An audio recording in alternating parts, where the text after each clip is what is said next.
Right now on KGW News, the Summer Olympics roar on, including Team USA breaking their own world record. Plus, street racers are expected to take over parts of Portland this weekend, and that's got people in some neighborhoods pretty worried. But first, fentanyl has really hit Oregon like a wrecking ball. Well, the new plan to close the loophole criminals are exploiting to smuggle deadly drugs into the Northwest.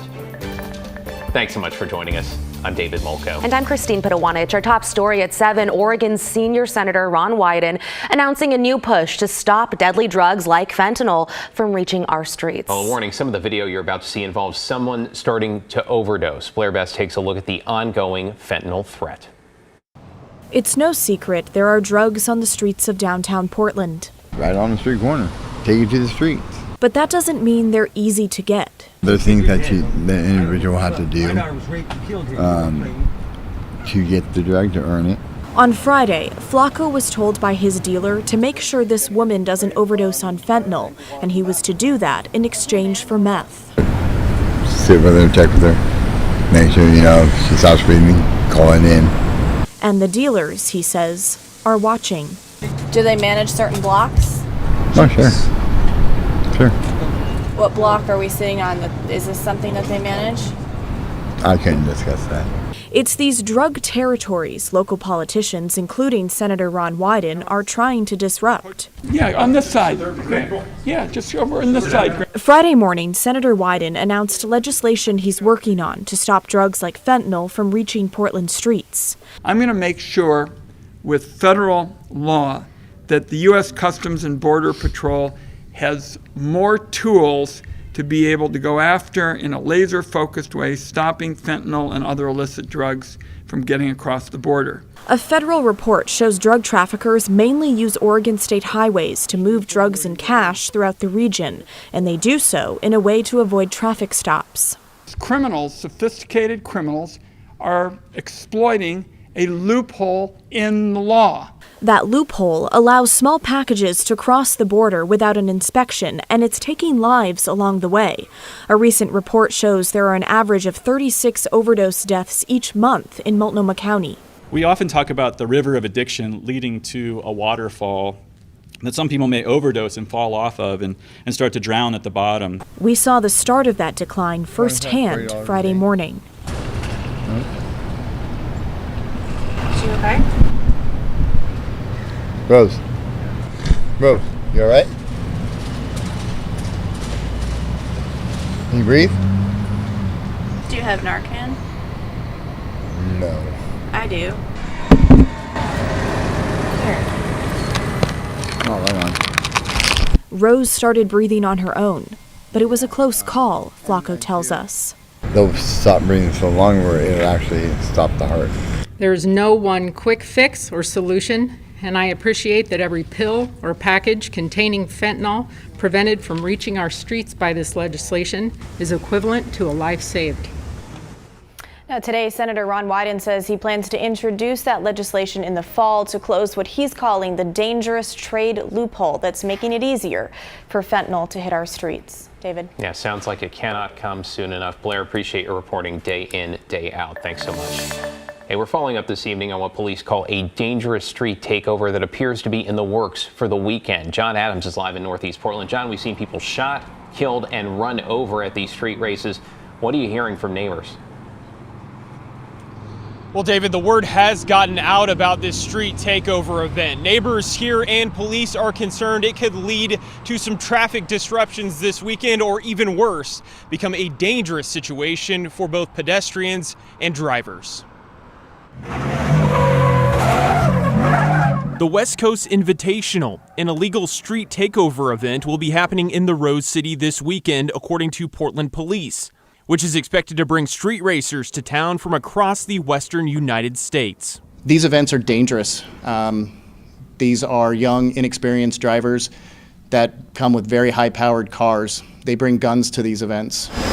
While PPB doesn't know exactly where the event will happen, they say to be on the lookout for hotspots along Marine Drive, Airport Way, and Northeast 122nd.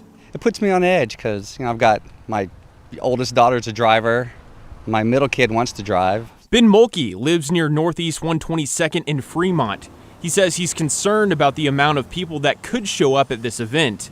PPB says that number could be anywhere from 500 to 1,000 people. It's a lot of bodies at an intersection to block traffic, so to speak. A similar takeover event happened last year in Portland. Associated with this event was a homicide, 2 shootings, a fatal car crash, and disruption to many emergency services. And in 2022, 26-year-old Ashley McGill was killed while standing at a bus stop in southeast Portland when a street racer lost control of their vehicle and hit her.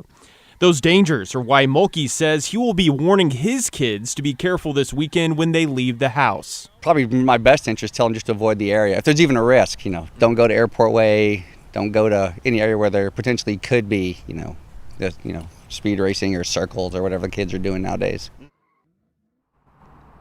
Well, police say if you do encounter this street takeover this weekend while you're out and about driving, they say turn around, head the opposite direction.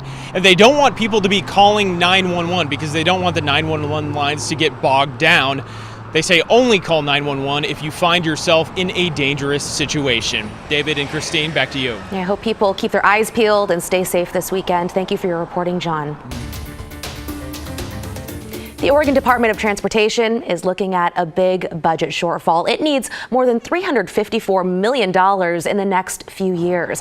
Our Sydney Dorner is live in downtown Portland. And Sydney, we're talking about a double hit here, people losing their jobs and worse commutes. That's right, Christine. For ODOT to make ends meet, they say they would have to cut nearly 20% of their workforce, which is about 1,000 jobs. They say this could lead to more potholes, longer road closures, and even messier road conditions come winter. Experience of driving around Oregon. It would get slower, it would get less safe, and it would get less reliable if a budget like this was adopted. Funding concerns at the Oregon Department of Transportation are nothing new. Just last year, they thought they would have to cut down winter maintenance. Less snow plowing, we were going to do less fog striping, things like that. And Governor Kotek and the legislature said, we don't want to see that happen. And so they sprang into action and they identified some supplemental funding, which covered last year and the rest of this year. But just Thursday, transportation leaders met with the Oregon Transportation Commission, warning about a more than $354 million deficit for the 2025 to 2027 budget. It's really bad. Which would reduce much-needed services by $101 million. It would mean less pothole fixing. It would mean if you get in a crash that there probably won't be a responder for as long. It would mean slower DMV service. It would mean vegetation crowding the roads. But this is just a proposed budget that wouldn't be adopted until next summer. Right now, lawmakers are meeting to figure out what to fund and at what level. They're considering a package next year that could add new taxes or fees to make up some of the shortfall. We want maintenance, we want choices, and so it's going to be important for us to talk about the tools that we need for finances. I see it as a beginning point in 2025 and then working on into the future. But I think it's important for people to hear just how serious the problem is. Now, later this month, ODOT will submit their proposed budget to Governor Tina Kotek. After reviewing this, Governor Tina Kotek will come up with her own proposed budget and submit it to the legislator. Then in spring session, they will work together to figure out how much funding will go towards transportation. Christine, David, back to you. Sydney Dorner live along I-405 this evening. Thank you, Sydney. Straight ahead on KGW News, we're headed back to Paris with a look at how the first week of competition wrapped up. Also, wildfire season continues in Oregon with a new fire forcing evacuations in the Dalles. And you guys, the wildfire season has just begun, as we've been telling you. You can see the smoke and haze outside the Timberline Lodge camera. Well, the fire danger is going to remain high the more east you go. Red flag warnings are in place, plus some high heat as well. I'll let you know when things will calm down coming up in just a few minutes.